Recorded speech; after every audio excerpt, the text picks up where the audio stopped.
अस्सलामुअलैकुम। आज मैं अपने 12th के बच्चों को एक मौजू पढ़ाने जा रही हूँ जो कि कसीदा है।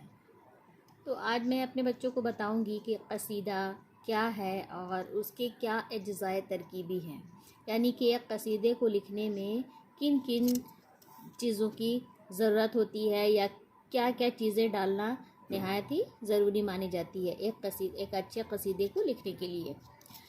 तो सबसे पहले तो मैं ये बताऊंगी कि कसीदा ये एक नसरी सिन्फ नहीं बल्कि ये नज़्म की एक सिन्फ है, यानी कि नज़्म के तौर पर लिखे जाने वाली सिन्फ है कसीदा।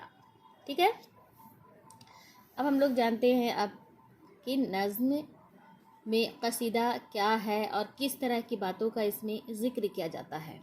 तो सबसे पहले देखते हैं कि कसीदा उस नज़्म को कहते हैं जिसमें किसी की मदह यानी तारीफ़, मदह का मतलब क्या हो गया, तारीफ़, और हुजू का मतलब है बुराई, बयान की जाए।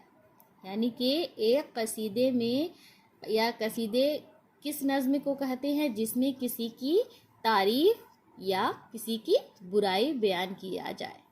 ठीक है, लफ्ज़ कसीदा कसद से बना है। ठीक है, कसद ये एक अरबी ज़बान का लफ्ज़ है कसद, जिससे ये उर्दू में कन्वर्ट होकर कसीदा के नाम से जाना जाने लगा।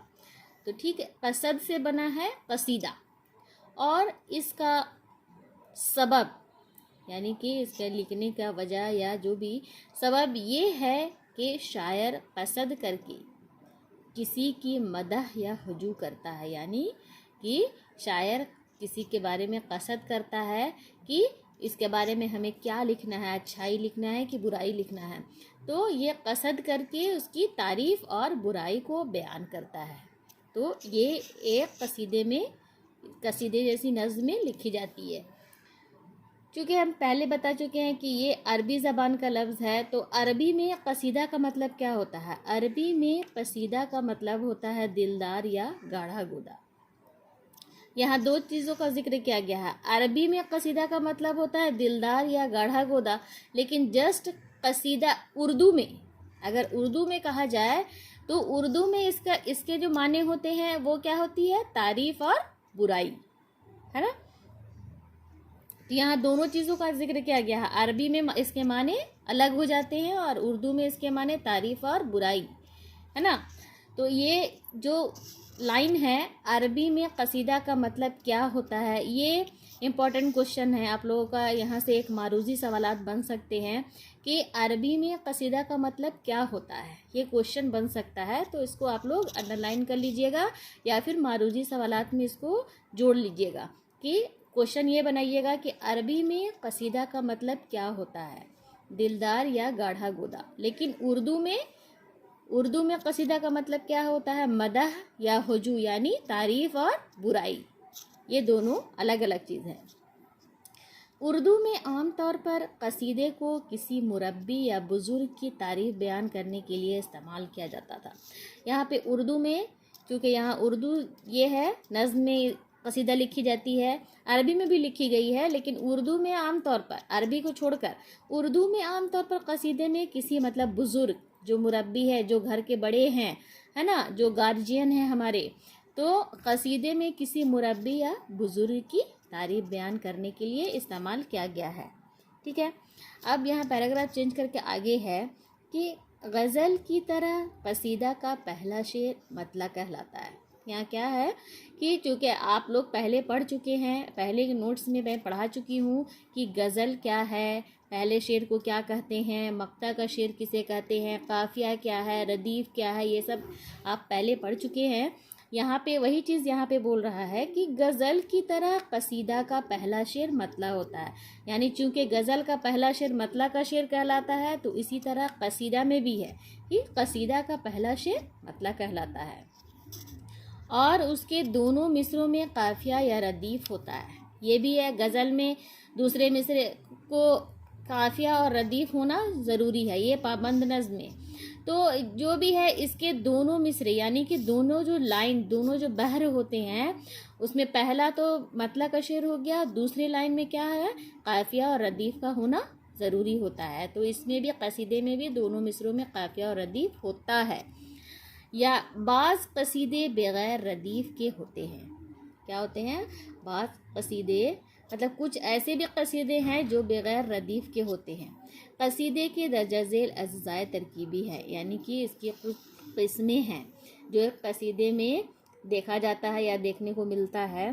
तो इसकी जो अज़्ज़ाए तरकीबी हैं उसमें पहला है तशबीब, दूसरा है गरीज़, तीसरा है मदह या मज़म्मत, है ना, और चौथा आपका आ गया मुद्दा, पांचवा आ गया दुआ। ठीक है, तो ये 5 पॉइंट है, तशबीब, गरीज़, मदह, मुद्दा और दुआ। तो एक कसीदे में ये 5 पॉइंट का होना ज़रूरी माना जाता है। ठीक है, ये 5 पॉइंट होना ज़रूरी माना जाता है एक कसीदे को लिखने के लिए। तो सब ये तो तारीफ़ हो गई कसीदे की तारीफ़। अब अज़्ज़ाए तरकीबी है ये 5, है ना। तो हम लोग एक एक करके ये जानेंगे कि तशबीब क्या है, गरीज़ क्या है, मदह या मज़म्मत या हुजू क्या है, मुद्दा क्या है, दुआ क्या है। ठीक है, तो किस लिए इस्तेमाल किया जाता है, किस तरह इसको लिखा जाता है, ये सब पॉइंट को डालते हुए। तो सबसे पहले हम लोग जानेंगे कि तशबीब क्या है। इसमें सबसे पहले शायद तमहीद के तौर पर जो अशआर कहता है उसको तशबीब कहते हैं। यानी कि सबसे पहले शायर या पहले जब शुरुआत किया जाता है कसीदे लिखने के लिए तो उसमें तमहीद के तौर पर जो मतलब जो मौजू के तौर पर जो चीज़ को शायर पहले बयान करता है उसको तशबीब कहते हैं। इस हिस्से में हुस्न व इश्क, शबाब व शराब का जिक्र किया जाता है। यानी कि जब शुरुआती ये होता है कसीदे को लिखने के लिए तो उसमें क्या होता है इस हिस्से में, यानी कि तशबीब जब लिखी जाती है उस हिस्से में क्या है, बहार, हुस्न व इश्क और शबाब व शराब का जिक्र किया जाता है। तो ये पॉइंट सब आप लोग याद रखिएगा कि पहले जो शुरुआत जो तमहीद कहता है उसमें हुस्न व इश्क और शबाब व शराब का जिक्र आमतौर पर किया जाता है। अब मैं अपना नेक्स्ट वीडियो इसका जस्ट दूसरा पार्ट 2 में डालूंगी, उसको देखने की कोशिश कीजिए और उसके बाद ही आपका नोट्स कंप्लीट होगा। आप हमारा इस नोट्स को पूरा करने के लिए हमारा अगला वीडियो देखिए। खुदा हाफिज़।